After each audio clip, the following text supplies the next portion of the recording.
Okay, and on this note, let's begin today's session. I am very happy to have Mr. Anurag with us. He's an amazing human being. He is the center head for SAC Faridabad. और हमने उनके under Faridabad centre को grow होते हुए, change होते हुए सब कुछ देखा है. So I can say that it has been a privilege to see this build up. And I was just going through his LinkedIn. And imagine मैं उनके साथ इतने टाइम से काम कर रही हूँ और उनके बारे में इतनी सारी इंटरेस्टिंग चीजें मुझे खुद आज पता चली. He is a serial entrepreneur. He has started 4 startups. He loves exploring space science related phenomena. He's also a proud patent holder, mechanical engineer and US design from IIT Delhi. I can go on, but I would recommend कि आप लोग खुद search करना उनका profile LinkedIn पे जाके आप read करिएगा and you will find it very interesting.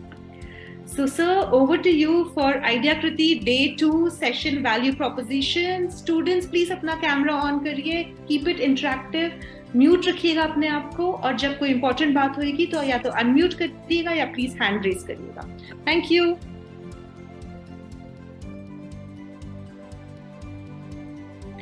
Anurag sir, please take this forward. All right. Thank you so much, Smriti ma'am, for the introduction.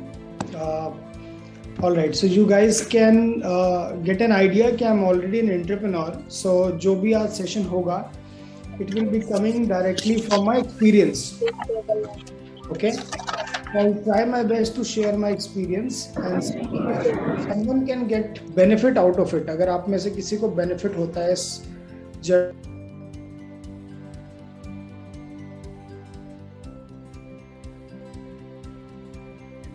Sir, I cannot hear you. Can you please unmute yourself? I think वो mute all करा होगा तो या तो उसमें. Is it now good? Yes, sir. Okay. So कल का session how was it? You guys can raise your hand. कल का session आप लोग को clear था? आप लोग problem statement समझ गए थे clearly? Okay, great. अगर नहीं भी समझ पाए, अगर आप में से कुछ लोग को लगता है अभी भी थोड़ा डाउट है या कुछ, तो आई होप इस सेशन में आगे भी जो सेशन होंगे उसमें सब कुछ कवर होता चलेगा simultaneously. So fair enough, let's start the presentation. Today we are exclusively talking about value proposition.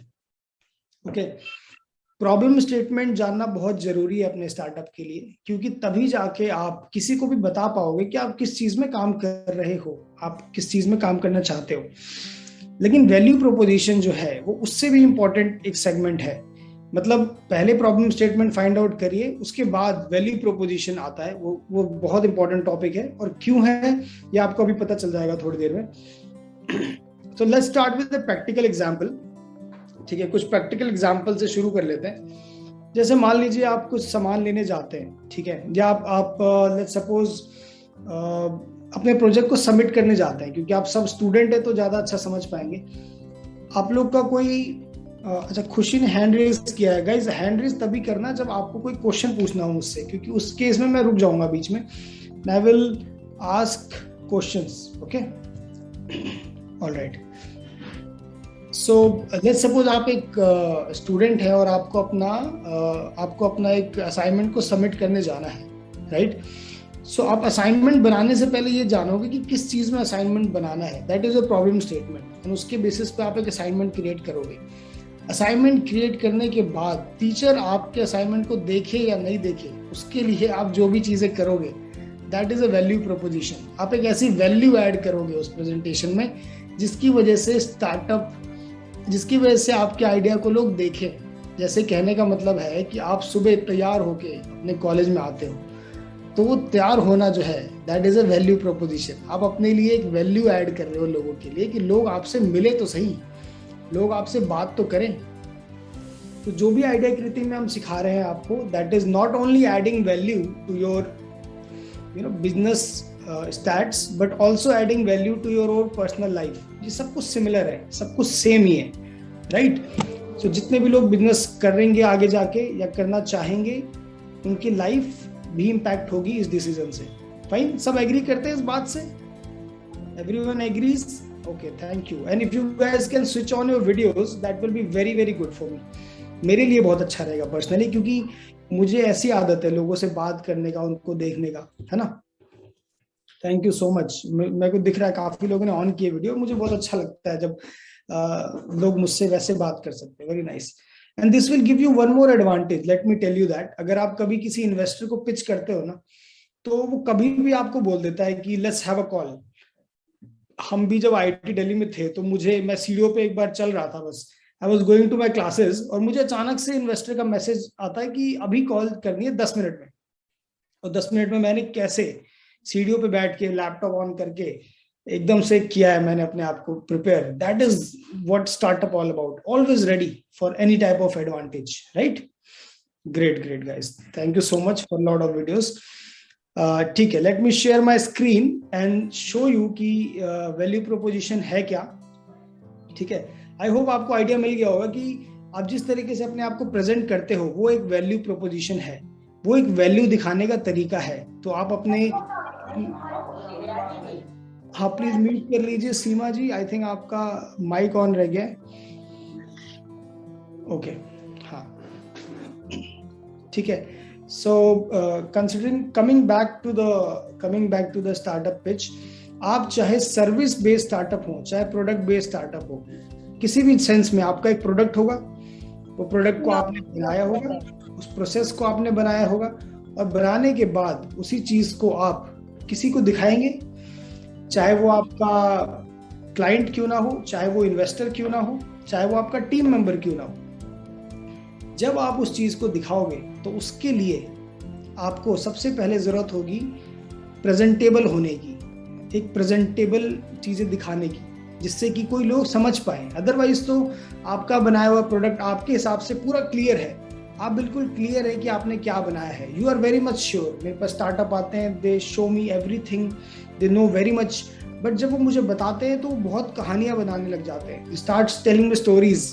तो इतनी स्टोरीज सुनने के लिए कैपेसिटी भी तो होनी चाहिए, है ना?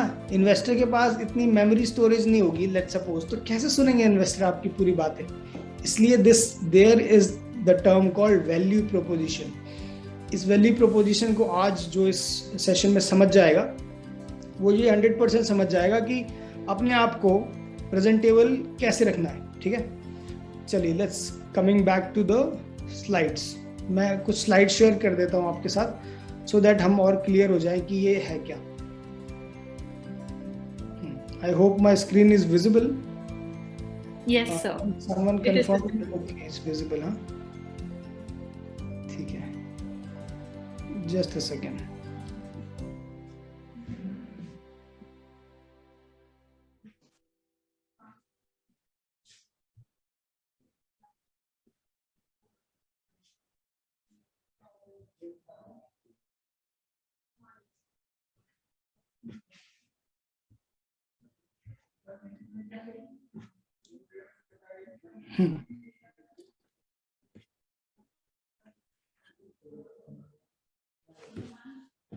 So is I am visible? क्या अभी आप लोग स्क्रीन देख पा रहे हैं मेरी? नो सर, अभी स्क्रीन इज नॉट। हां, now it is visible sir. Complete करोगे तो नहीं कैसे Not is visible. It just says click to exit. I request everyone, please mute yourself. कोई नहीं, सिर्फ अपनी जो नॉलेज है। Tolu, can you please mute yourself? हाँ जी sir, the screen is visible. Okay, ठीक है। सो अभी मैं आप लोग को डे 2 वैल्यू प्रोपोजिशन पे आ जाते हैं। तो let's go by the definition. थोड़ा डेफिनेशन देख लेते हैं क्योंकि ये बहुत जरूरी है। बिफोर वी डिस्कस फर्दर, हम डेफिनेशन को समझ लेते हैं और उसके इंग्रेडिएंट्स को समझ लेते हैं, इसमें क्या क्या चीजें डलती हैं। फिर हम कुछ प्रैक्टिकल एग्जांपल्स में बात करेंगे। फिर मेरे पास कुछ बहुत इंटरेस्टिंग चीजें भी हैं। Can I just come in please? I request the team to please mute Sonu because मैं नहीं कर पा रही हूँ. I don't have the rights, so either Saru or someone if you can just. Thank you. Please go ahead, sir. Sorry. No problem. अच्छा fine. So value proposition को एक बार हम समझ लेते हैं पेपर्स पे, उसके बाद हम कुछ प्रैक्टिकल एग्जांपल्स देखेंगे। I have particularly shortlisted few things. मैंने कुछ चीज़ों को शॉर्टलिस्ट किया है, कुछ स्टार्टअप पिच को शॉर्टलिस्ट किया है, वो मैं आपके सामने शेयर करूंगा। और वो स्टार्टअप कोई मामूली स्टार्टअप नहीं है। Now they are billion dollar startups. The startups are Facebook, YouTube, Airbnb, Uber. I think आप लोग इनके बारे में ऑलरेडी जानते हैं और यूज़ भी करते होंगे। तो उनके बारे में थोड़ा देखेंगे after this presentation. So value proposition is simple statement that summarizes why a customer choose your product. आपके कस्टमर क्यों चूज कर रहे हैं. देखो हर चीज को ध्यान में रखना है. Why is very important. क्यों चूज कर रहे हैं आपके प्रोडक्ट को, ये बहुत जरूरी है. ये आपको बताएगा बहुत clearly about the challenges. Every value proposition should speak a customer's challenge and the case and make the case for your company as a problem solver. अगर एक कंपनी अपने ही प्रोडक्ट को, ये एक बहुत बड़ा टर्म है, मैं आप लोग के सामने सिंपल तरीके से रखता हूं. अगर एक कंपनी अपने ही प्रोडक्ट को खरीदना चाहे तो उसके लिए क्या स्ट्रैटेजी यूज करेगी, that is a value proposition. आप समझ रहे हैं. तो कंपनी ने प्रोडक्ट बना तो दिया, लेकिन अब उसी को खुद खरीदना चाहती है तो क्या चीजें ध्यान में रखेगी, वही चीजों को बैक ट्रेस करके आपको वैल्यू प्रोपोजिशन बनाना है. आपको ये समझना है कि आपको अपने प्रोडक्ट की प्रॉब्लम स्टेटमेंट क्या है और उस प्रॉब्लम स्टेटमेंट की वजह से आप अपने कस्टमर्स को किस मार्केट में पिच करना चाहते हैं. तो अभी आगे देख लेते हैं.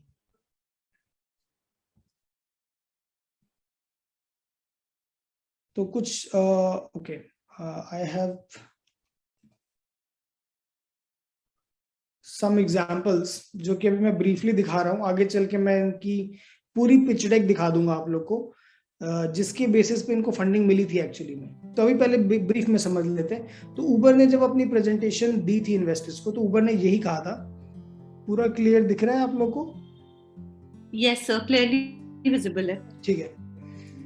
सो उबर, आई थिंक आप लोग जानते हैं उबर को कि कैब सर्विस है. वन टैप, एक टैप से आप कार बुक कर सकते हैं. तो उबर जो था वो रेवोल्यूशनरी था. उसने सबसे पहले शुरू करी, उसके बाद Ola and Rapido and there lot of taxi services start coming up, Meru cabs and all. तो जब उबर आया, उसका वैल्यू प्रोपोजिशन बड़ा सिंपल सा था. One tap and a car comes to you. तो एक स्टेटमेंट है जिसमें एक टैप से कार आपके पास आ जाएगी. अब किसकी कार आएगी, कहाँ से आएगी, ये सब नहीं पता हमें, बट मैंने क्लियरली डिफाइन कर दिया. ठीक है, एक टैप और कार आपके पास. ठीक है. Your driver knows exactly where to go. आपके ड्राइवर को पता होगा कि आपको कहाँ जाना है. Right. Payment is completely cashless. Payment जो होगा वो कैशलेस होगा, उसमें कोई कैश का इन्वॉल्वमेंट ही नहीं है. चलो अब देखिए, बहुत ही समझने वाली बात है. ठीक है, मैं आपको इसी से समझा देता हूँ. ठीक है. वैल्यू प्रोपोजिशन जब हम किसी भी चीज का लिखते हैं तो वो क्लियरली डिफाइन कर देता है कि आपको फंडिंग चाहिए कि नहीं चाहिए. बिल्कुल क्लियर. अगर वैल्यू प्रोपोजिशन में आपके टारगेट ऑडियंस के लिए कोई पंच नहीं है तो कोई फंडिंग नहीं मिलेगी आपको. ठीक है. आप ध्यान दीजिए, मैं जो टर्म यूज कर रहा हूँ, टारगेट ऑडियंस. ठीक है. तो मैंने कहा अगर आपके टारगेट ऑडियंस के लिए कोई वैल्यू नहीं है तो आपको कोई भी आगे वैल्यू देगा ही नहीं. आप इसमें कितनी भी तितलियां डाल लीजिए, फ्लावर डाल लीजिए. ठीक है. आप इसमें मॉडल्स दिखा दीजिए, दैट डजंट गो फार. वो कोई आगे वैल्यू नहीं देगा. इन्वेस्टर्स बेवकूफ नहीं है कि they see the beauty of the presentation. Investors are those people, the one who check the feasibility of the project. तो फिजिबिलिटी देखेंगे, और फिजिबिलिटी देखने के लिए उनको पता है कि आपके टारगेट ऑडियंस को और टारगेट ऑडियंस से ओरिएंटेड आपका जो वैल्यू प्रोपोजिशन है वो कैसा है. तो देखिए, उबर ने बहुत क्लियरली डिफाइन कर दिया कि एक कार आएगी आपके पास, ड्राइवर को पता होगा कहाँ जाना है, पेमेंट कैशलेस होगा. क्योंकि उसका जो टारगेट ऑडियंस था वो बहुत क्लियरली उसको पता है एक ऐसा इंसान है, एक ऐसा आदमी है जिसको कहीं एक प्लेस से दूसरी प्लेस तक जाना है. ये उसका टारगेट ऑडियंस है. तो वो मैं भी हो सकता हूँ, वो आप भी हो सकते हैं, बट एक सिचुएशन पकड़ ली गई. हर एक स्टार्टअप एक लाइफ की एक सिचुएशन को पकड़ लेता है. तो अगर आप एक स्टार्टअप है तो आप अपने देखिए कि आपका जो कस्टमर है, चाहे वो स्टूडेंट है, चाहे वो पेरेंट है, चाहे वो टीचर है, जो भी है, उसकी एक सिचुएशन को पकड़ लीजिए. जैसे उबर ने एक सिचुएशन पकड़ी कि जब भी मुझे कैब चाहिए, जब भी मुझे कहीं जाना है, कहीं से कहीं जाना है, तो उस सिचुएशन में जब भी कभी जरूरत पड़े तो मैं उबर को याद करूंगा. तो एक सिचुएशन पकड़ ली गई है उबर ने, और उस सिचुएशन के तहत उसने एक वैल्यू प्रोपोजिशन बना दी. अब उस सिचुएशन को फुलफिल करने के लिए देखो ये 3 चीजें चाहिए. पहली बात तो कार एक टैप में आ जानी चाहिए. दूसरी बात जो है वो ड्राइवर को पता होना चाहिए कहाँ जाना है. तीसरी चीज जो पता होनी चाहिए, पेमेंट जो है वो कैशलेस होनी चाहिए. हो सकता है नहीं हो मेरे पास पेमेंट, फिर तो पेमेंट कैशलेस हो जाए. तो ये तीनों चीजें जो हैं उस सिचुएशन को फुलफिल कर देगी। तो देखा आपने किस तरीके से एक सिचुएशन को पकड़ा उबर ने, ठीक है, क्योंकि उसको पता है कि उनका जो टारगेट ऑडियंस है, target audience basically, target audience कहने को होता है बस टारगेट ऑडियंस, बट होती टारगेट सिचुएशन है, ठीक है। ये सिचुएशन जो टारगेट की गई वो सिचुएशन की थी। Someone is asking something. Okay, no. तो टारगेट सिचुएशन एक ऐसी थी कि एक कस्टमर को कहीं जाना था और उस केस में उबर ने पूरे तरीके से उसको इकोसिस्टम में कवर कर लिया। अब आते हैं नेक्स्ट, जूम पे आते हैं, जिस पे हम लोग अभी बात कर रहे हैं, दैट इज जूम ओनली। तो जूम का वैल्यू प्रोपोजिशन क्या था? In an increasingly remote age, Zoom will help you keep your life moving. Okay, अब आप समझ रहे हैं कि इस रिमोट एज में जूम ने बोला कि मैं आपकी लाइफ को चलता कर दूंगा। मतलब रिमोट एज का मतलब है कि जब आदमी लोग बहुत दूर दूर से काम कर रहे हैं, वो ऑफिस में नहीं बैठे हुए फिर भी काम कर रहे हैं, तो उस केस में, ठीक है, या फिर आप कहीं और बैठ के किसी और से बात करना चाह रहे हैं, वो सब रिमोट एज में आएगा। तो जब भी रिमोट एज बढ़ेगा तब मैं लोगों को चलने का एक मौका दूंगा, लोगों को कनेक्ट करने का एक मौका दूंगा। तो Zoom is very clear, Zoom will be, अब जूम क्यों काम किया देखिए, Zoom will be necessary part of work life and education for the foreseeable future. It's pretty clear, remote culture isn't going anywhere anytime soon. Zoom manages to offer unique value proposition.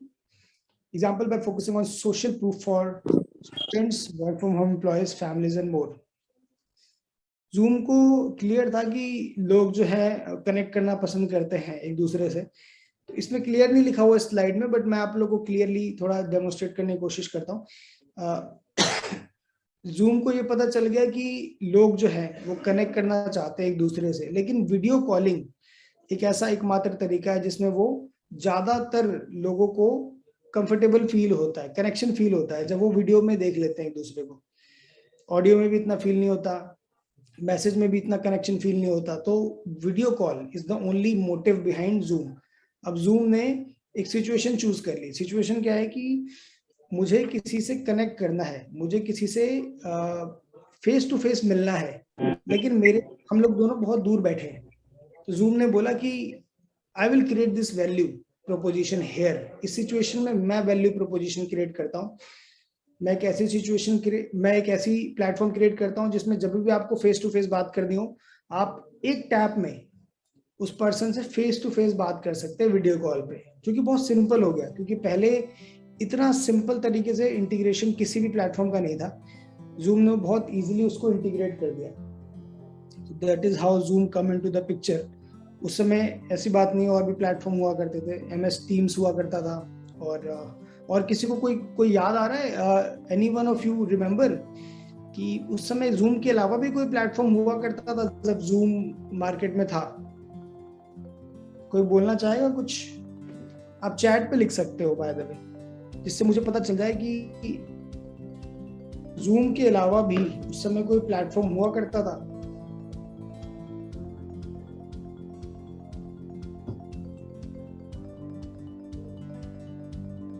अच्छा, कुछ लोग लिख तो रहे हैं, let me check. So, sir, kids are writing GeoMeet, WhatsApp, Google Meet, अच्छा, Cisco, WebEx. Oh, great. You people are good informed. अच्छा लगा आप लोग का reply देख। Google Meet, IMO यहाँ पे सामने मेरे एक बच्चे बता रहा है। Very nice. These are already existing platform जब Zoom already आया। ठीक है, perfect। तो इन सब के बावजूद Zoom का जो सक्सेस रेट हुआ वो इसीलिए हुआ क्योंकि Zoom जो था वो बहुत क्लियर था अपने वैल्यू प्रोपोजिशन को लेके। Zoom ने जो बात सबको बताई, वैल्यू प्रोपोजिशन एक ऐसा चीज है जो आप हर जगह फैला देते हो। अब अपनी प्रॉब्लम स्टेटमेंट को तो हर जगह नहीं फैला सकते, राइट? लोगों को लगेगा कि ये सॉल्व करना चाह रहा है, बट क्या सॉल्व कर पा रहा है, उसके लिए वैल्यू प्रोपोजिशन ही आपको सबके सामने लाना है। तो Zoom ने जो वैल्यू प्रोपोजिशन सबके सामने रखी वो सब लोग समझ पाए बहुत इजीली। नाम इतना सिंपल, बाकियों के नाम आप खुद ही देख रहे हो जो आपने टाइप किए, उनके दो करके नाम है, ठीक है, दो चीजों से मिलके बने हुए हैं, प्लस नाम कॉम्प्लिकेटेड भी है, थर्ड थिंग इज कि they are not very much integrated. किसी कंपनी ने उसे परचेज किया है और उसको सबके लिए ओपन कर दिया, चाहे वो गूगल मीट हो, चाहे सिस्को वेब हो, उन्होंने ऐसा किया है. लेकिन जूम ने ऐसा नहीं किया. जूम ने स्पेशली एक चीज बनाई जो कि सिर्फ एक ही चीज करती है, वो face to face video connect करती है. चलिए नेक्स्ट पे आते हैं. Let's see another.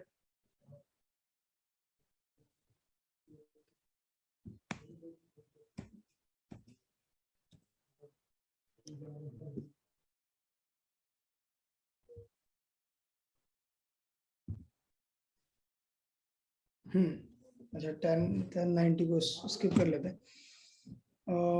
एडमिंगल. अच्छा, कितने लोग को एडमिंगल के बारे में पता है already? Raise your hands please. ठीक है. तो एडमिंगल का सिंपल वैल्यू प्रोपोजिशन क्या है, एक बार ब्रीफली देख लेते हैं. Edmingle helps educator and institution in building their online education business. ठीक है. अब वो कैसे करता है देखिए. ठीक है. Educator can deliver content as they like and build their own brand. Okay.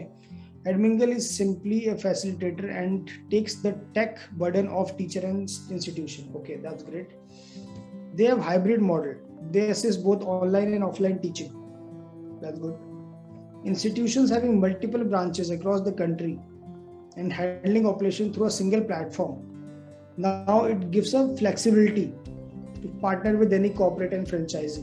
ये एक तरीके का SaaS प्लेटफॉर्म है, software as a service provide करता है for teachers and educators. Okay. अच्छा, आप लोग मेरी पीपीटी पे मार्किंग मत करिए प्लीज, मुझे पता चल रहा है कि कौन मार्किंग कर रहा है. सो एक्सक्यूज मी बच्चों, हमने ना बहुत शॉर्ट लिस्ट करके आप लोगों को यहाँ पे लाया है और ये अपॉर्चुनिटी के लिए हमारे पास बहुत सारे बच्चे थे. So we haven't given this opportunity to them and we've given this opportunity to you. So I would really request कि आप लोग स्क्रीन पे अभी ना लिखिए. And if you really want to scribble, doodle, तो आपके पास options की कमी नहीं है. You can pick up a paper and do that. It will not take us time to take strict actions against you. हम बहुत आसानी से आइडेंटिफाई कर सकते हैं कौन कर रहा है और उसको कॉलेज से निकलवा सकते हैं. तो अगर आप चाहते हैं हम ऐसे एक्शन ले तो प्लीज कंटिन्यू. अगर आप चाहते हैं कि आपको जो अपॉर्चुनिटी मिली है उसको आप सही तरीके से यूज करें तो please stop this now. Thank you. Right.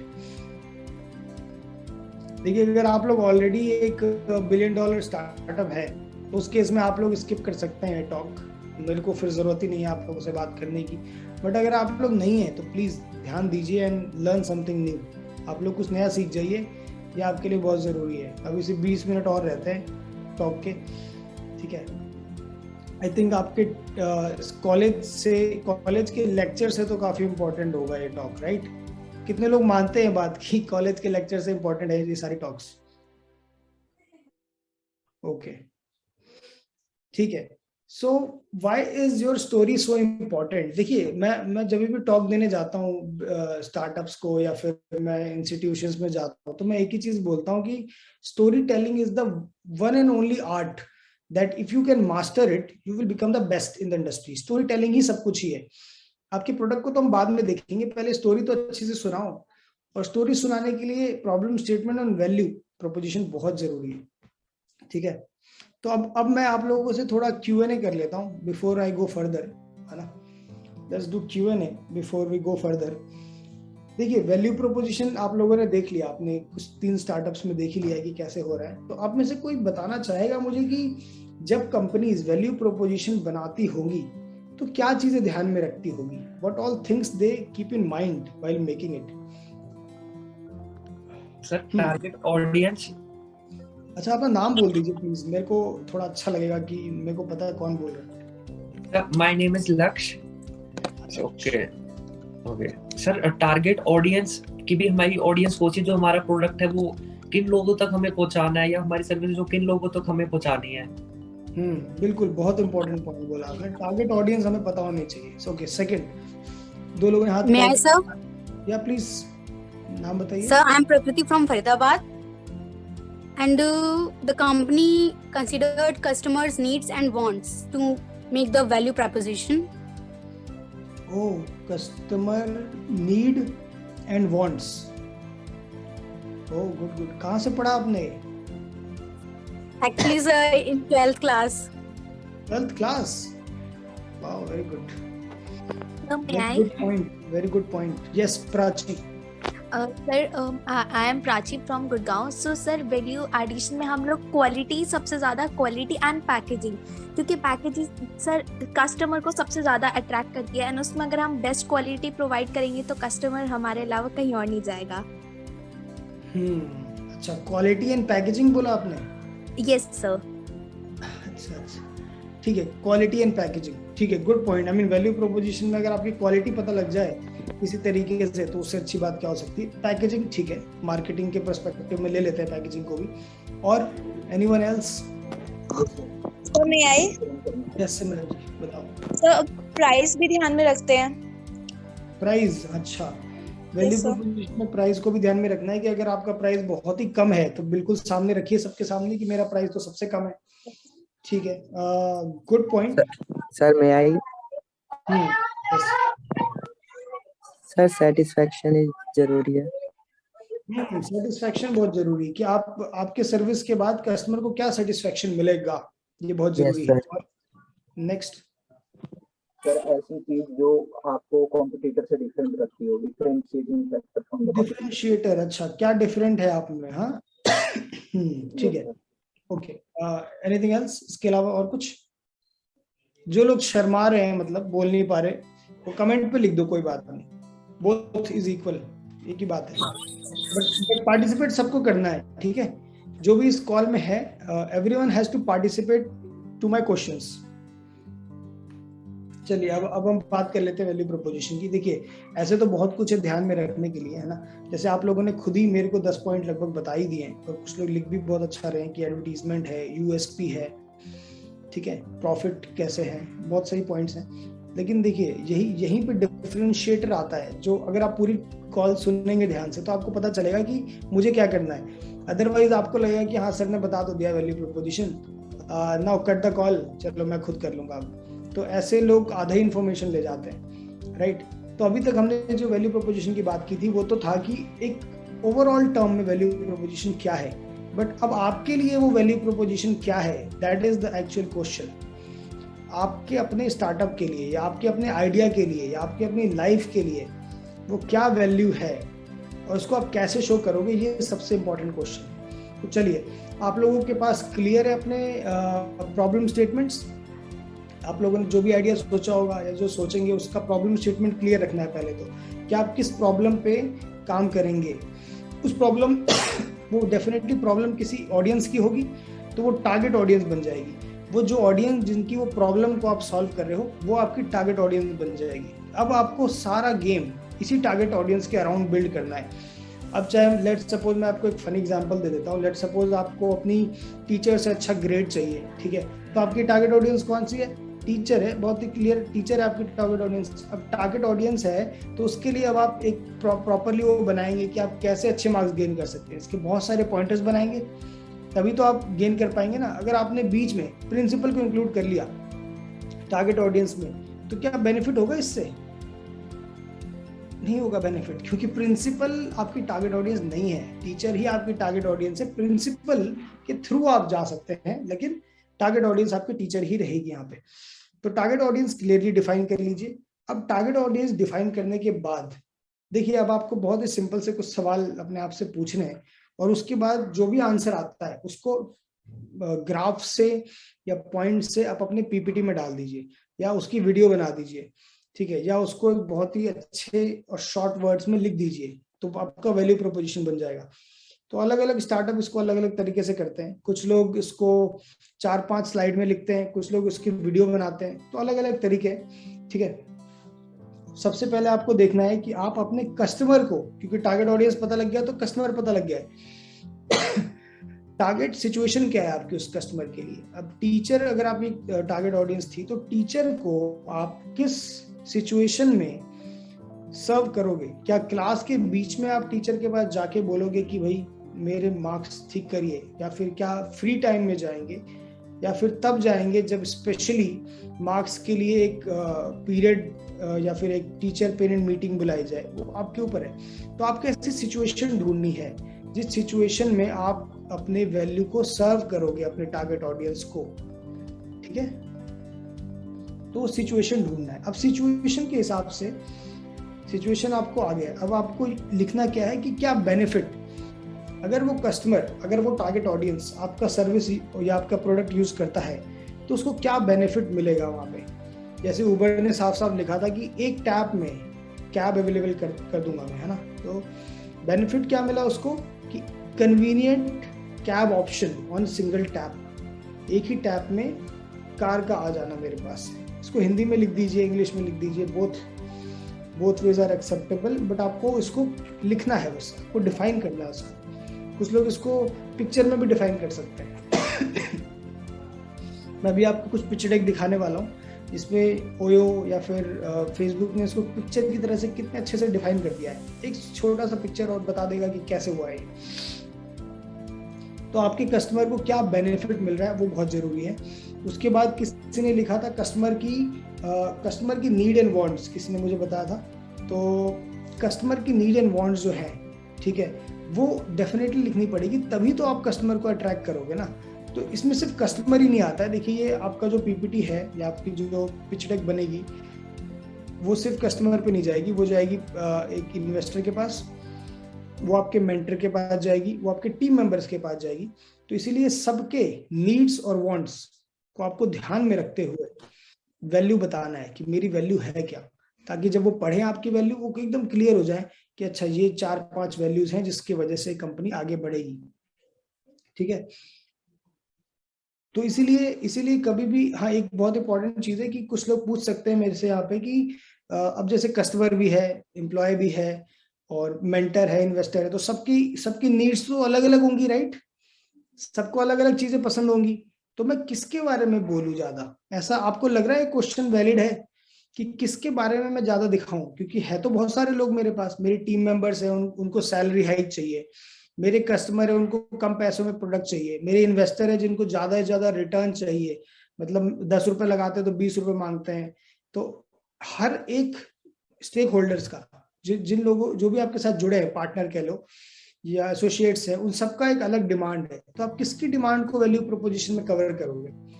पहले मैं आप ही लोग से पूछता हूँ कि आप लोग बताइए मुझे कि वैल्यू प्रोपोजिशन जो कि एक क्लियर मैसेज है वो किसके लिए बनाई जाए, किसको फोकस में रखा जाए, या फिर कुछ और सोचा जाए।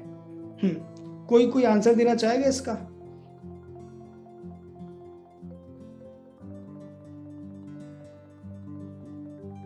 अच्छा, लोग लिख रहे हैं चैट बॉक्स पे कस्टमर के लिए, customer, okay, customer because he is the king of the market. ओहो, कस्टमर, मेजॉरिटी एम्प्लॉइज, कस्टमर,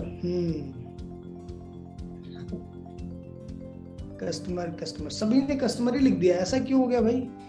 क्या इन्वेस्टर जरूरी नहीं है हमारे लिए? मेजॉरिटी ऑडियंस, अच्छा, तो क्या मतलब इन्वेस्टर की जरूरत ही नहीं है मुझे अपनी टीम मेंबर्स की भी जरूरत नहीं है। सर अगर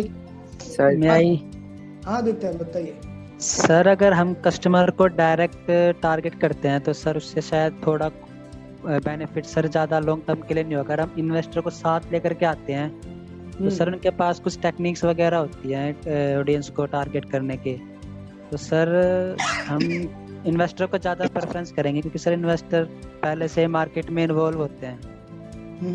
तो सर मेरा मानना है कि इन्वेस्टर सबसे पहले, सर अगर हम अपने प्रोडक्ट को मार्केट में लाने वाले हैं तो सर हम इन्वेस्टर से पहले डील करेंगे डायरेक्ट।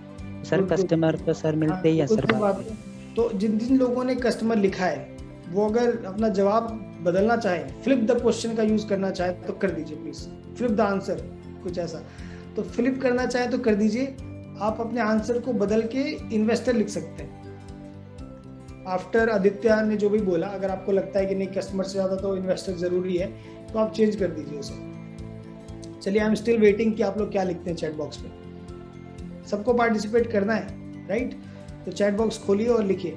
अच्छा, कुछ लोग लिख रहे हैं कि सोनू ने लिखा है कि बोथ आर इम्पोर्टेंट, फाइन। ये डुअल चीजें लिख रहे हैं, okay. We should consider all.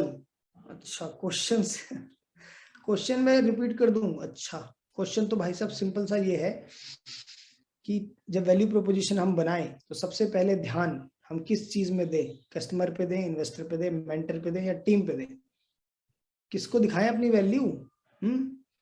सच धज के तो जा रहे हो कॉलेज में, किसके लिए जा रहे हो?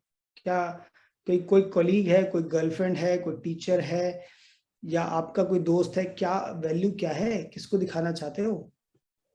कुछ लोग कह रहे हैं टीम, काफी लोगों ने कहा है मुझे, और फिर कह रहे हैं इन्वेस्टर्स, कस्टमर्स, बोथ।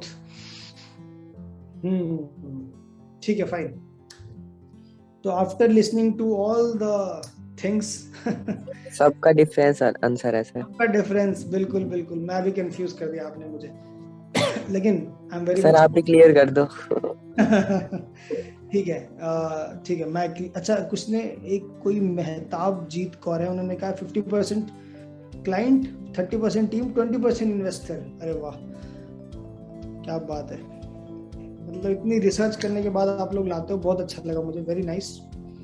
बाकी मैं क्लियर कर देता हूँ, देखिए जो इन्वेस्टर है वो उसको कुछ नहीं फर्क पड़ता, उसको आपके कस्टमर से ही फर्क पड़ता है, उसे सिर्फ इस बात पे फर्क पड़ता है कि आप किस तरीके के लोगों को टारगेट कर रहे हो, उनके पॉकेट में पैसा है भी या नहीं है। अगर आप ऐसे कस्टमर को टारगेट करते हो, ठीक है, जिनके पॉकेट में पैसा ही नहीं है, तो आपकी मार्केट बहुत डाउन है।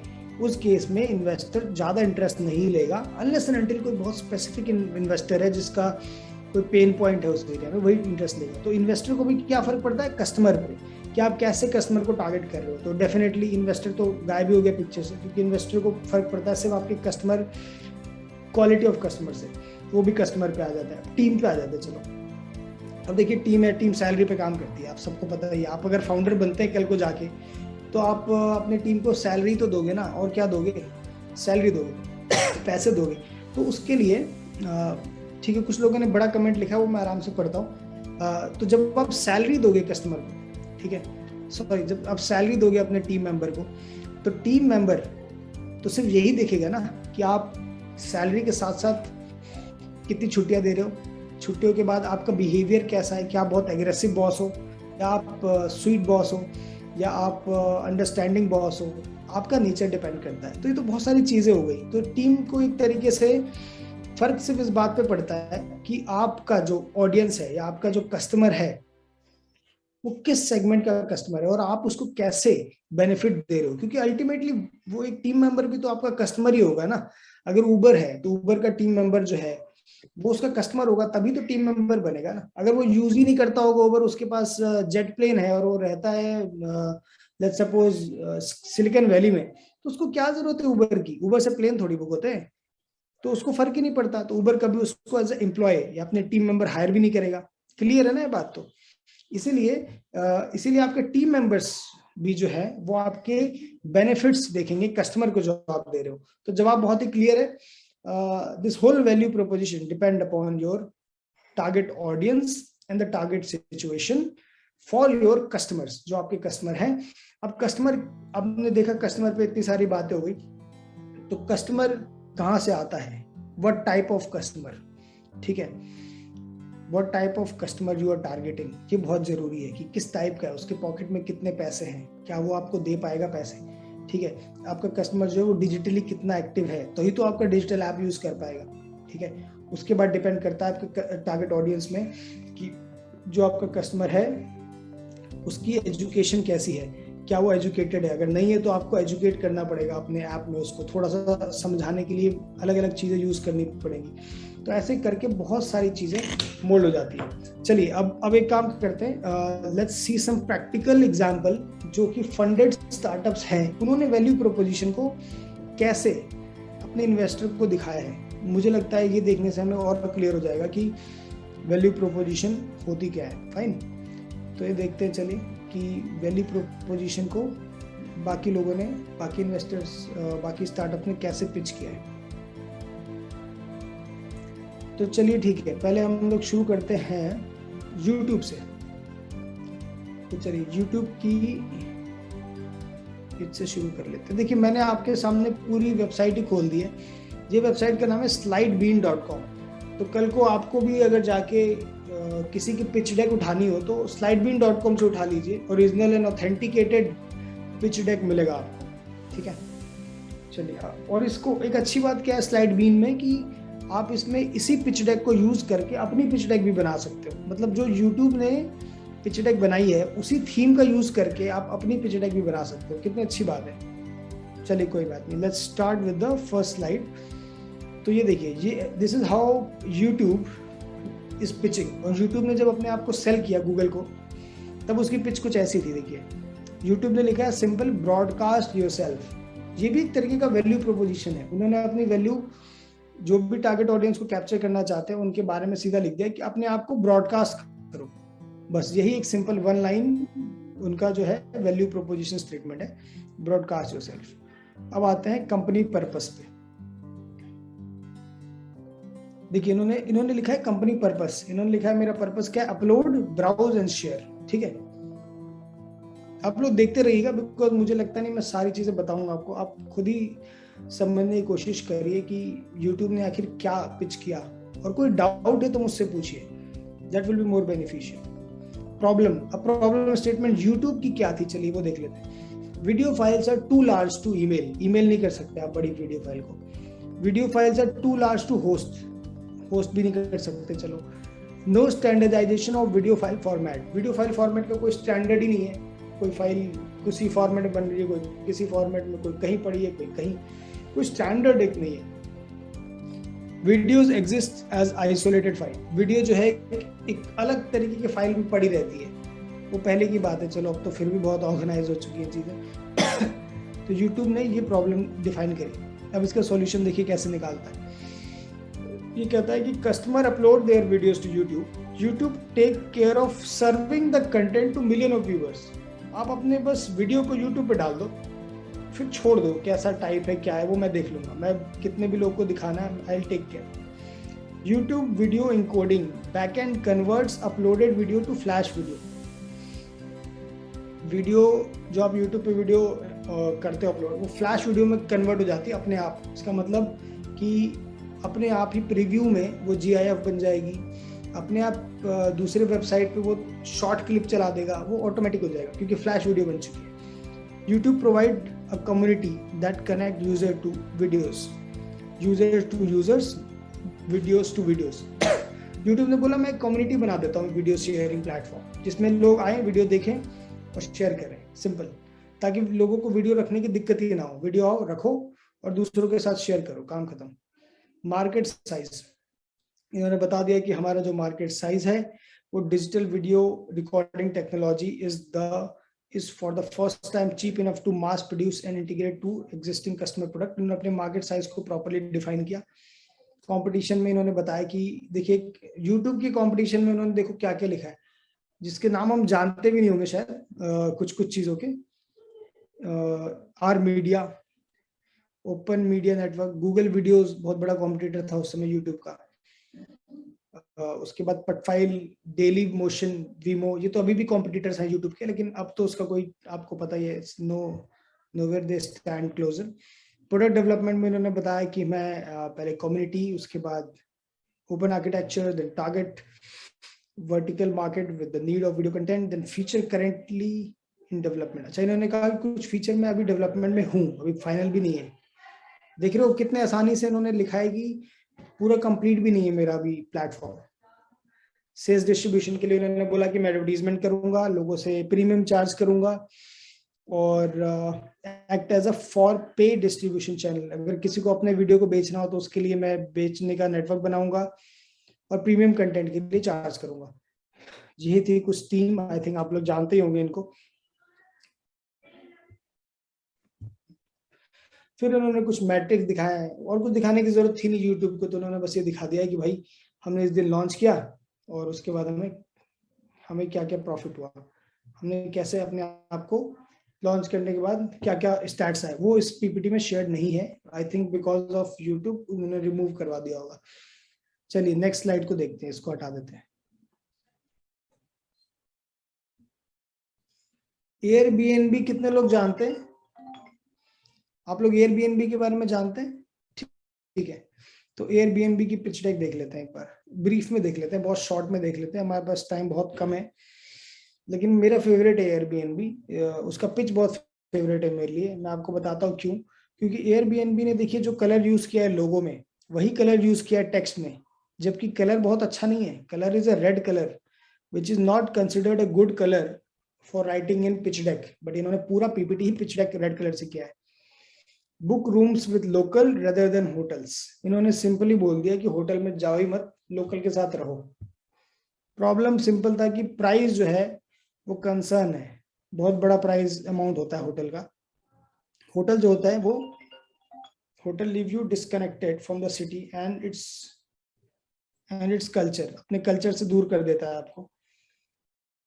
इजी एग्जिट नहीं होता है, मतलब आप अगर ले भी लोगे होटल तो उसके बाद आपको बाकी का पता ही नहीं है कहाँ जाना है, कैसे रहना है, वो आपके लिए दिक्कत है बहुत बड़ी. सॉल्यूशन सिंपल था, पैसे बचाओ, एक ऐसे प्लेटफॉर्म पे जाओ, पैसे बचाओ, save money, make money and share culture.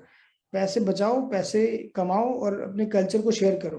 अगर आपके पास घर है तो आप पैसे कमाओ, उससे दूसरे लोगों को रुकने का मौका दो. और अभी भी ऐसा हो सकता है, अगर आपके पास घर है तो आप उस घर में दूसरों को रुकने का मौका दे सकते हैं. सिंपल, आप एयरबीएनबी पे जाइए, अपने घर को एयरबीएनबी पे डाल दीजिए.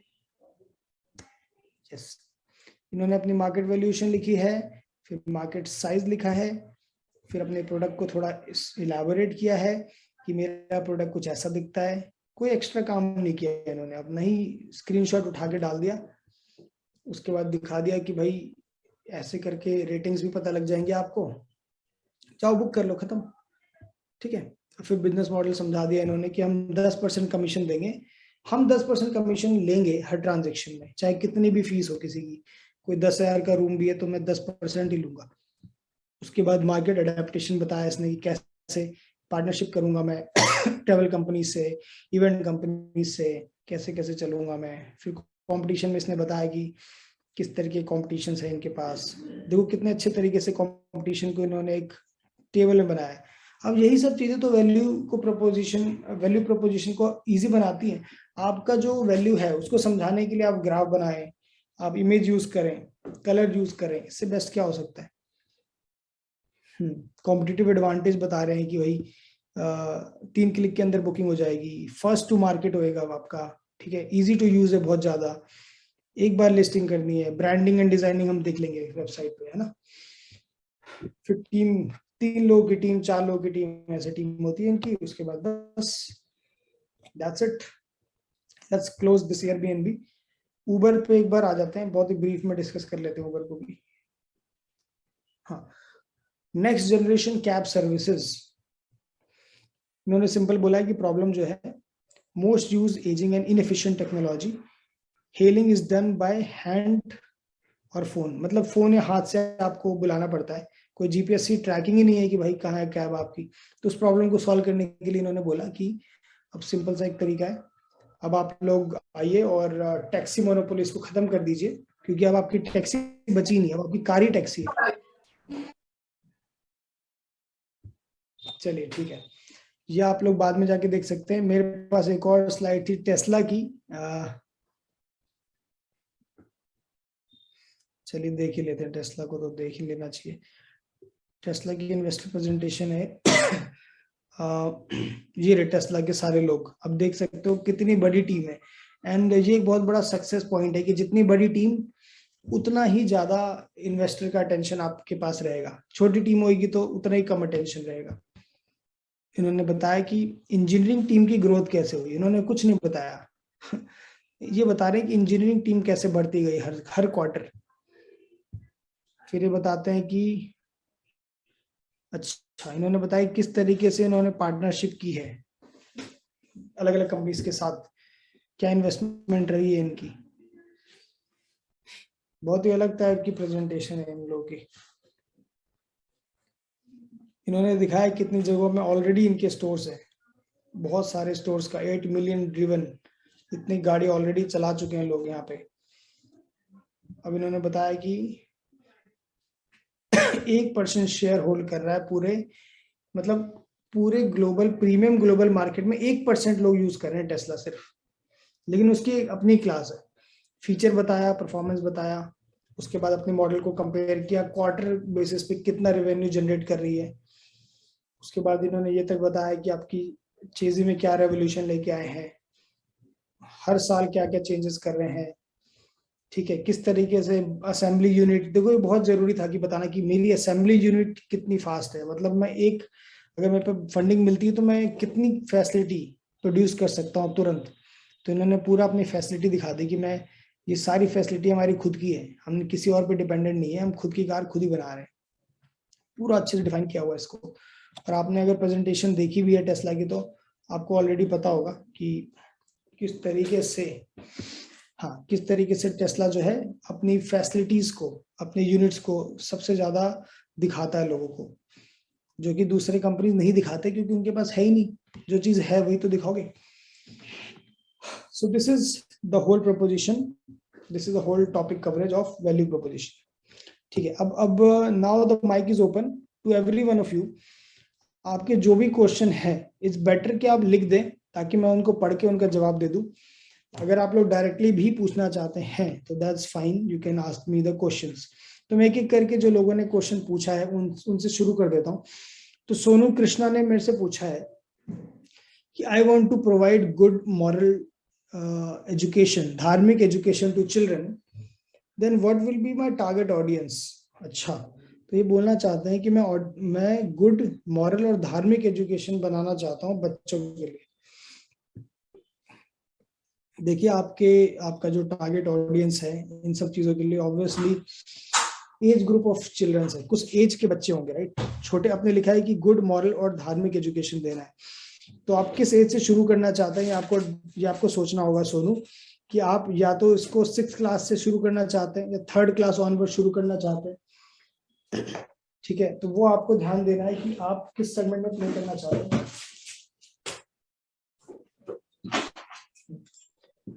तो ठीक है, आपको पहले एज डिफाइन करना है कि किस एज के बच्चों के लिए आपको काम करना है। उसके बाद ये देखना है कि किस सिचुएशन में, जैसे मान लो आपने बोला 3rd क्लास ऑनवर्ड, तो 3rd क्लास ऑनवर्ड में बच्चा कब पढ़ेगा आपकी बुक को, वो डिफाइन करो। आप ये बोलोगे शायद कि स्कूल के बाद, ठीक है, स्कूल के बाद का जो टाइम है बच्चा उसमें ये पढ़ेगा, तो कौन सा समय होगा, खाने से पहले का, खाने के बाद का, ये पूरा डिफाइन, जितना क्लियर कर सकते हो अपने डेफिनेशन को उतना क्लियर कर लो। उसके बाद आप जब बच्चा पढ़ने बैठेगा तो क्या उसके पेरेंट्स होंगे उसके साथ, अगर पेरेंट्स है तो वो लिखो, जितना आप लिखोगे अपने वैल्यू प्रोपोजिशन को उतना ही क्लियर होते जाओगे उसमें। ठीक है, अब नेक्स्ट पढ़ लेते हैं। किसी ने लिखा है अच्छा, कोई क्वेश्चन पूछना चाहता हो तो डायरेक्टली पूछ लीजिए मुझसे। सर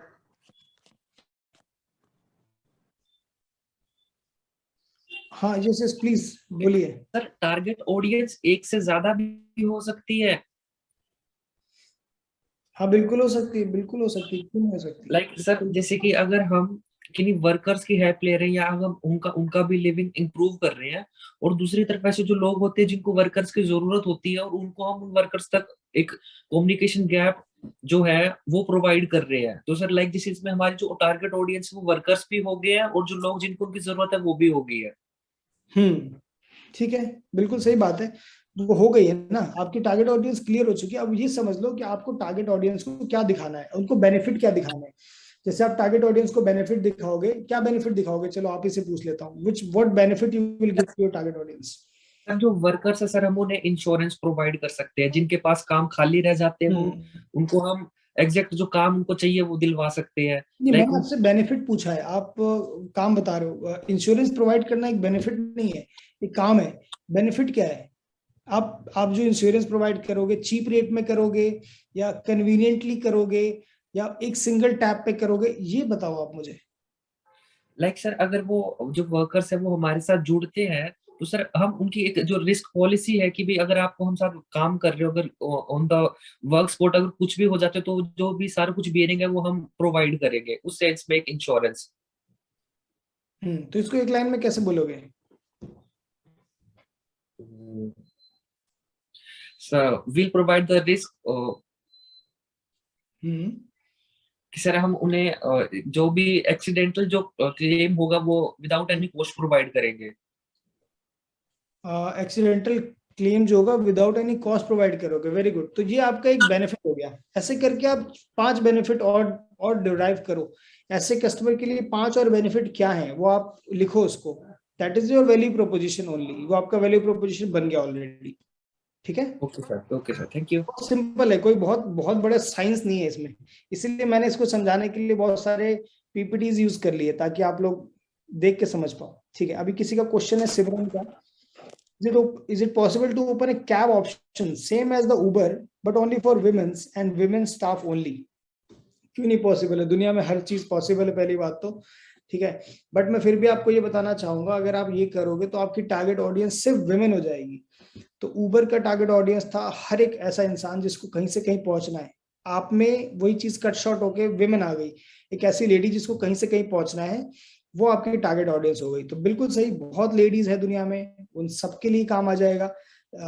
तो ये बहुत अच्छा आइडिया है डेफिनेटली, बट आप इसको कैसे अब वैल्यू प्रोपोजिशन कैसे दिखाते हो, मतलब विमेन के लिए ऐसा क्या 5 बेनिफिट बताओगे? जैसे मैं खुद अगर बोलूं तो हम ये बोल सकते हैं कि विमेन्स के लिए पुलिस हेल्पलाइन नंबर कैब में इनबिल्ट होगा, एक बटन होगा, दबाते पुलिस को कॉल चली जाएगी। तो एक अच्छा बेनिफिट दे रहा हूं मैं विमेन्स को, क्योंकि विमेन को कभी भी जरूरत पड़ सकती है एक इमरजेंसी की, तो उसके लिए इमरजेंसी स्विच लगाया मैंने, एक बेनिफिट दे दिया मैंने। दूसरा मैंने बोला कि आपकी जो कैब होगी, your cab will be equipped with basic necessities, जैसे विमेन्स के लिए कुछ बेसिक नेसेसिटीज जो उनको हमेशा रास्ते में चाहिए होता है या क्विक चाहिए होता है, जैसे क्लचर हो गया या हेयर बैंड हो गया, वो मैं गाड़ी में ही रख दूंगा। That will be on a car, tissue paper will be on the car. How good it is, women will like it, कि भाई कम से कम मेरे को जो चाहिए वो कार में ही पड़ा है। ये दूसरा बेनिफिट है मेरा, ये मेरे वैल्यू प्रोपोजिशन ही है जो मैं बता रहा हूँ। तीसरा वैल्यू प्रोपोजिशन मैं ये बता सकता हूँ, कि आपकी जो आप अपनी जो कैब है वो आप गूगल मैप से भी बुक कर सकते हो। चलो मैं गूगल मैप में इंटीग्रेट कर दूंगी, तो गूगल मैप से आप सीधा कैब को बुला लो। तीसरा बेनिफिट हो गया। चौथा बेनिफिट, ऐप की भी जरूरत नहीं है। कुछ वैसी विमेन है जो इतनी पढ़ी लिखी नहीं है, तो मैंने बोला कि आपको ऐप भी नहीं इंस्टॉल करनी, आप मुझे कॉल करिए, मिस कॉल मारिए इस नंबर पे, ठीक है, मिस कॉल मारिए, हम कॉल करेंगे, उस पर लोकेशन बता दीजिए, मैं कैब भेज दूंगी। ये देखिए, तो बहुत ही अच्छा वैल्यू प्रोपोजिशन बन गया 4 पॉइंट्स का। इस वैल्यू प्रोपोजिशन पे हो सकता है कस्टमर भी खुश हो जाए, इन्वेस्टर भी खुश हो जाए, और जो लोग आपके साथ काम करना चाहते हैं वो भी खुश होकर जुड़ जाए। तो ये हमने थोड़ा डिस्कस कर लिया इस पे। अब किसी ने पूछा है मेरे से, ठीक है, next question is, I want to start a business in which we make a 3D model of house and then sell it to the customer, so how I start working on that. अच्छा, आप मेरे से पूछ रहे हो कि मैं कैसे शुरू करूं बिजनेस। चलिए देखिए, ये तो मैं नहीं बता पाऊंगा ज्यादा कि आप बिजनेस कैसे शुरू करो, ठीक है, ये बहुत बड़ा क्वेश्चन है। या आपको जवाब देना है इसका कि आप एक ऐसा बिजनेस कैसे शुरू करें जिसमें 3D मॉडल आप लोगों को बेचें। बट जितना मैं समझ पा रहा हूँ, देखिए, जब लोग घर खरीदते हैं तो पूरा एनालिसिस करते हैं उसका, है ना, तो लेकिन वो घर खरीदने जाते हैं किसी बिल्डर के पास या फिर किसी कंसल्टेंट के पास, तो उस कंसल्टेंट को अपना 3D मॉडल बेच दो, क्योंकि कंसल्टेंट जब अपने घर को दिखाता है तो पेपर पे पकड़ के दिखाता है, वो मैप पे समझाता है, और अगर 3D मॉडल उनके पास हुआ तो वो कस्टमर को दिखा सकता है। और क्यों नहीं यार, अगर मैंने कहीं घर खरीदा है तो मैं आपसे वो 3D मॉडल भी तो खरीदना चाहूंगा। अगर मैंने कार खरीदी है, लेट सपोज मैंने मर्सिडीज खरीदी परसों, तो मैं बोलूंगा जी वो मर्सिडीज की छोटा मॉडल दे दो मुझे, मैं कितने में रुपए में भी खरीद लूंगा। मैंने कहा 50 लाख खर्च किया मर्सिडीज में, मैं भाई 5,000 आपकी छोटे मॉडल पे नहीं खर्च कर सकता, मुझे अच्छा लगेगा। तो एक बहुत बड़ा बिजनेस बन सकता है कि आप 3D मॉडल्स सप्लाई करो उन लोगों को जो लोग जिनको इसकी जरूरत है। एक ऐसे बिल्डर को सप्लाई करो, एक ऐसे कार ओनर को कार स्टोर पे जाके सप्लाई करो, बहुत अच्छा रहेगा। आपको अपना टारगेट ऑडियंस क्लियरली दिखाना है। अब आप मर्सिडीज वाले को मारुति बेचोगे तो फिर तो गड़बड़ हो जाएगी ना, उसी को वही बेचो जो एक्सपेक्ट कर रहा है ना। Sir, I want to start a business of medical store, how I start working on that. अच्छा, मेडिकल स्टोर के बिजनेस को शुरू करना चाहते हो तो मेडिकल स्टोर के बिजनेस में काम करके देखो थोड़े दिन, ठीक है, that is the best advice I can give. आप जिस भी बिजनेस को कभी भी शुरू करना चाहते हो उनके साथ कुछ दिन गुजारो, go with them, sit with them, उनका सर खाओ, उनके साथ थोड़ा काम ही कर लो बैठ के, उनसे समझो कुछ ना कुछ, ठीक है। ये इससे अच्छी बिजनेस एडवाइस नहीं मिल सकती आपको, क्योंकि आप पढ़ोगे, वीडियो देखोगे, 10 चीजें सुनोगे, इससे अच्छा आप उन्हीं के साथ जाके अपना मत्था ही मार लो 5-10 मिनट, डायरेक्ट एक्सपीरियंस ले लो, डायरेक्ट एक्सपीरियंस ले लो। क्यों, अच्छा नहीं है? So what are the scopes of organic fertilizer business in India? Scope for everything in India is very good. It depends upon you, my brother. आप कैसे इसको लेके जाते हो, आपको क्या प्रॉब्लम सॉल्व करनी है ऑर्गेनिक फर्टिलाइजर्स की, वो ज्यादा जरूरी है. प्रॉब्लम बहुत सारी है, सबको ही दिखती है प्रॉब्लम, लेकिन जिसको सही से प्रॉब्लम दिख गई वो उसका सही सॉल्यूशन निकालता है, वैल्यू प्रोपोजिशन बनाता है, फंडिंग मिल जाती है उसको, कस्टमर मिल जाते हैं, सब मिल जाता है.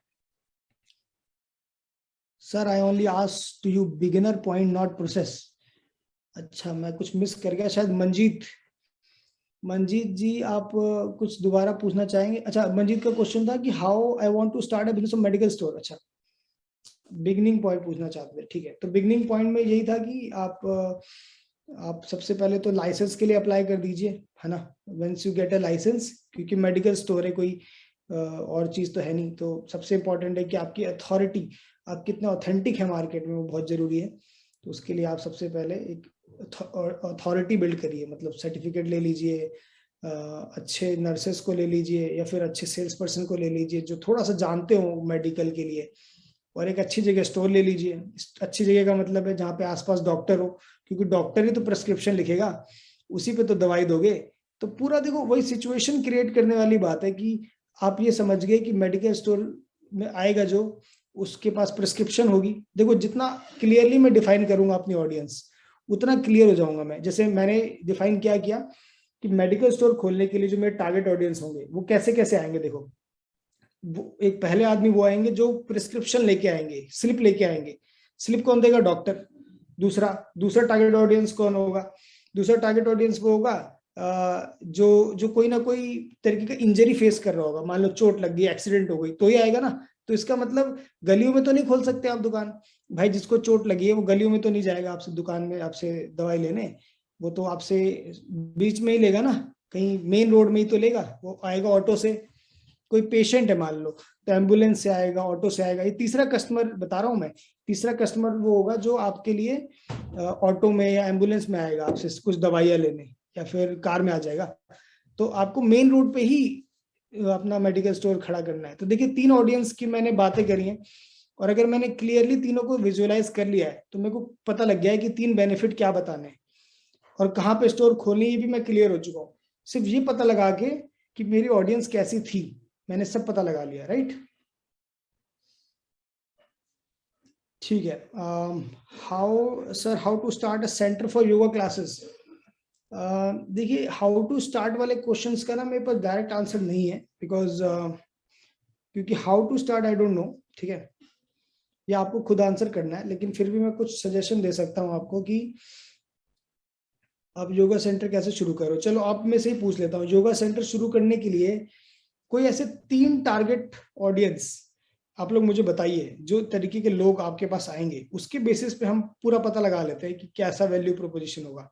कोई भी एक वॉलंटियर करने आ सकता है मेरे पास.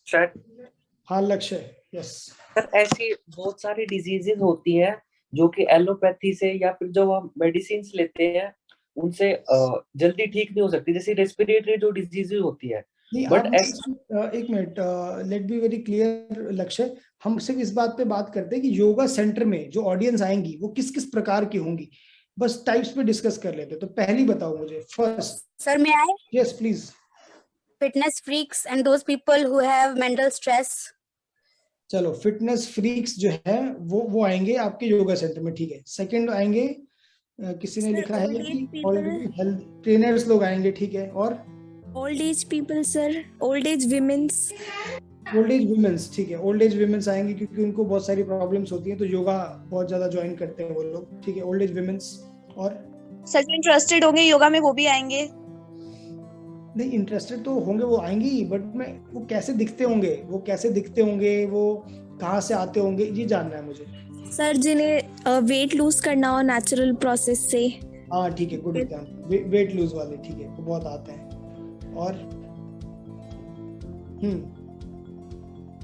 और कुछ लक्ष्य, कुछ और ट्राई करोगे? सर जो योगा को एज अ प्रोफेशन सीखना चाहते हो. योगा के प्रोफेशन को लर्नर्स. हाँ, लर्नर्स लोग आएंगे. देखो, आप लोगों ने जितना भी चीज मुझे एक ने बोला है स्ट्रेस दूर करने के लिए. अच्छा, स्ट्रेस दूर करने के लिए तो समझ में आता है, लेकिन मेरे को वो मतलब नहीं है।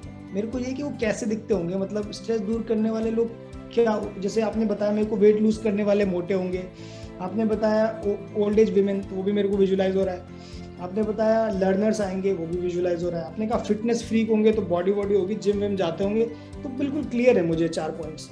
बट मेंटली डिस्टर्ब, अच्छा मेंटली डिस्टर्ब भी लोग आएंगे, are you sure mentally disturb आएंगे? चलो लिख लेता हूँ मेंटली डिस्टर्ब, ठीक है। और आपने कहा स्ट्रेस दूर करने के लिए ऐसे लोग के लिए क्या बोल सकते हैं हम, कैसे डिफाइन करोगे उनको जो स्ट्रेस दूर करने आ रहे हैं, वो कैसे टाइप के होंगे लोग, कुछ बता सकते हैं हम, उनकी कुछ उनकी बारीकियां बता सकते हैं क्या हम? अब देखिए स्ट्रेस दूर करने वाला पॉइंट ना बहुत ही वैसा सा है, क्योंकि मान लीजिए एक आदमी की हेक्टिक जॉब है, तो बंदा, वो डेफिनेट सी बात है कि अगर वो बंदा रात को 8 बजे फ्री होता है तो वो स्ट्रेस में ही फ्री होता होगा, मान लेते हैं चलो, क्योंकि 90% ऐसे होता है, अगर पूरे दिन काम करता हुआ आ रहा है, लेबर वर्क कर रहा है, तो स्ट्रेस तो होगा। तो हम एक काम करते हैं, इनका जो पॉइंट है साहिल का स्ट्रेस दूर करने के लिए, उसमें से एक कस्टमर निकालते हैं, एक ऐसा कस्टमर जो कि बहुत ही हेक्टिक जॉब शेड्यूल में, नाइट शिफ्ट वाले लोग हैं, चलो नाइट शिफ्ट वाले लोग जो हैं वो स्ट्रेस लेते हैं, ऐसा लगता है मेरे को, क्योंकि रात को सोने को नहीं मिल रहा है, इससे बड़ा स्ट्रेस क्या है, ठीक है। इसमें से एक और पॉइंट निकाल लेते हैं कि वैसे लोग जो लेबर या फिर थोड़ा सा क्या बोल सकते हैं, मेंटली चैलेंजिंग वर्क करते हैं, जैसे कि जो हायर पोजीशन पे हैं, वेदर दे आर मैनेजर्स और अ सीईओ, तो जो मैनेजर्स होंगे या फिर सीईओज होंगे, उनको ज़्यादा जरूरत पड़ती होगी योगा की, क्योंकि वो बहुत ज़्यादा स्ट्रेस लेते हैं। क्या बात ठीक है? क्योंकि बहुत ज़्यादा स्ट्रेसफुल जॉब है ना उनकी, तो उन लोगों को भी मैंने लिख लिया है। तो देखो अब ये सब चीज़ लिखने के बाद मेरा वैल्यू प्रोपोजिशन एकदम क्लियर है। मैं इन सब लोगों के बेनिफिट्स को लिख दूंगा और मेरा वैल्यू प्रोपोजिशन बन जाएगा मेरा, उसके बाद सारा स्टेटमेंट सब बन जाएगा ऑलरेडी। देखते हैं कैसे। देखिए फिटनेस फ्री का आप लोगों ने बोला, तो डेफिनेट सी बात है जिम के बाहर फिटनेस फ्री की तो आएंगे ना जिम के बाहर, तो जिम जो है आपका एक एडवर्टीजमेंट प्लेटफॉर्म बन गया। जिम पे जाइए, अपनी योगा के बोर्ड लगा दीजिए, 5-10 तो वहीं से आ जाएंगे आपके, ठीक है। होगी मार्केटिंग सिर्फ ये पता लगाने से कि कस्टमर कौन होगा, आपकी मार्केटिंग का भी जरिया तय हो गया। अगला आप लोगों ने बताया मुझे लर्नर्स, ट्रेनर्स, तो ठीक है। ट्रेनर जो है हम लोग को पता है कि अखाड़े या फिर कोई ऐसे गांव से आते हैं जहाँ पे इनकी ट्रेनिंग होती है, वहाँ पे जाके बोर्ड चिपका दीजिए फिटनेस योगा ट्रेनर्स रिक्वायर्ड, अपने आप ही आपके पास टीम भी आ जाएगी। थर्ड, ओल्ड एज विमेन, ठीक है। ओल्ड एज विमेन को कहाँ फाइंड आउट कर सकते हैं? देखो पार्क में जनरली वो आती हैं, वॉक करती हैं, तो आप पार्क में जाइए, जो भी सीट है जो कि बहुत अच्छे से बिछी हुई है, एक साथ गुच्छा बनाया सीटों का, उस सीटों में जाके रख दीजिए कि भाई योगा इज हैपनिंग 4 से 5 आपके कॉर्नर वाले बगल वाले घर में, तो अपने आप ही लोग आ जाएंगे वहाँ से। उसके बाद रात का समय होता है जब लेडीज अपने काम से फ्री होती हैं और वो वॉक पे निकलती हैं, तो रात के समय पे जो है वो लाइटें जल जाती हैं, स्ट्रीट लाइट जल जाती है, तो स्ट्रीट लाइट से चमकने वाला कोई बोर्ड बना लो कि जब लाइट पड़े तो चमक जाए, तो एकदम से जब कोई निकलेगा तो बोर्ड चमकता हुआ देखेगा, तो अपने आप ही कांटेक्ट कर लेगा आपको। फिर आप लोगों ने बोला कि मोटे लोग जो वेट लूज करना चाहते हैं, तो भाई इनको भी फाइंड करने का तरीका बहुत मुश्किल तो है नहीं। जब स्टोर में आप जाएंगे, ठीक है, या फिर आप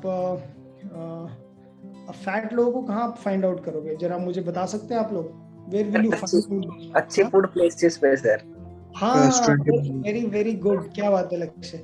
तो अच्छे फूड प्लेसेस पे जहाँ पे बहुत सारे बर्गर और बहुत सारा पिज्जा वीजा मिला मिलू के बना रहे हो लोग, वहां जाके चिपका दो भाई, कब तक बर्गर खाओगे, आओ फिट हो जाओ, योगा ट्रेनिंग सेंटर, ठीक है। तो ऐसा कुछ भी करके आप चिपकाओगे, अपने आप लोग आएंगे। फिर बात कर लेते हैं नाइट शिफ्ट वाले लोग। अब भाई नाइट शिफ्ट हमें पता ही है, कॉल सेंटर बीपीओ में होती है, वहां जाके चिपका दो किसी कैब के पीछे कि भाई yoga centre is welcoming you, morning timing दे दो, तो जब फ्री होंगे वो आ जाएंगे। फिर मैनेजर और सीईओ को अप्रोच करना भी बहुत मुश्किल काम नहीं है। आप लिंक्डइन पे जाइए या फेसबुक पे जाइए, मैनेजर कैटेगरी के लोगों को पकड़ के एक बार मैसेज भेज दीजिए कि आपके आसपास ऑनलाइन योगा ट्रेनिंग चल रही है, जो कि सिर्फ 5 मिनट में आपको फिट कर देगी, या 5 मिनट भी क्यों, 2 मिनट में फिट कर देगी, काम खत्म, ठीक है। 2 मिनट में उनको फिट करो और अपनी मार्केटिंग कर लो। It's all about how you market yourself, ठीक है। अब आते हैं, सोनू का एक क्वेश्चन है शायद, depressed people should read Bhagavad Gita instead of going to yoga centre, it would be more helpful. ये बात भी बिल्कुल सही बोली है सोनू ने कि भाई भगवत गीता ही पढ़ लो, फालतू में योगा सेंटर क्यों आना है। बट ठीक है, योगा सेंटर में भगवत गीता भी पढ़ा देंगे ये लोग, और क्या, इनको तो मार्केटिंग ही करनी है ना। तो ये इसको एक पॉजिटिव फीडबैक लीजिए और अपने योगा सेंटर में भगवत गीता की फोटो चिपका दीजिए। Both ways it will be helpful for you. ठीक है, so if anyone have any question, because time is already passed, तो आप मुझसे डायरेक्टली पूछ लीजिए अब before we end the session.